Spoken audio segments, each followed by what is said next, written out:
महात्मा बुद्ध एक स्थान से दूसरे स्थान पर भ्रमण करते रहते और लोगों को उपदेश देते थे।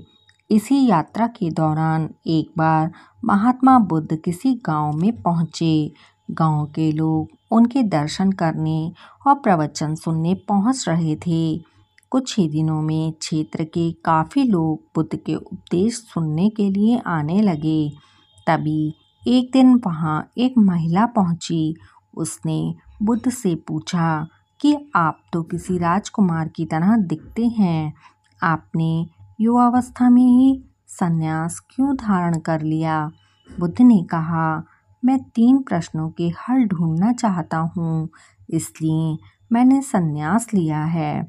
बुद्ध आगे बोले कि हमारा ये शरीर अभी युवा और आकर्षक है, लेकिन समय के साथ ये वृद्ध होगा, फिर बीमार होगा और अंत में मृत्यु हो जाएगी। मुझे वृद्धावस्था, बीमारी और मृत्यु इन तीनों के कारण जानने थे। इन 3 प्रश्नों के हल मुझे खोजने थे।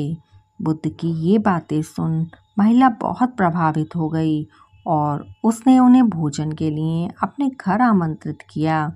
जैसे ही ये बात गांव के लोगों को पता चली, उन्होंने बुद्ध से कहा कि वह उस स्त्री के घर ना जाएं, क्योंकि उसका चरित्र सही नहीं है। बुद्ध ने गांव के सरपंच से पूछा कि क्या ये बात सही है। सरपंच ने भी गांव के लोगों की बात पर सहमति जताई। तब बुद्ध ने सरपंच का एक हाथ पकड़कर कहा कि अब ताली बजाकर दिखाओ। इस पर सरपंच ने कहा, ये कैसे संभव है, एक हाथ से ताली नहीं बज सकती। बुद्ध ने कहा कि ठीक है, इसी तरह कोई महिला अकेले ही चरित्रहीन नहीं हो सकती। अगर इस गांव के पुरुष चरित्रहीन नहीं होते तो वह महिला भी चरित्रहीन नहीं होती।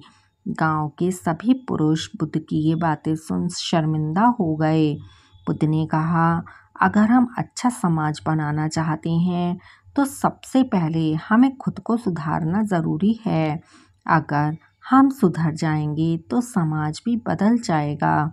हम बुराइयों से बचें, यही सुखी जीवन की सीख है।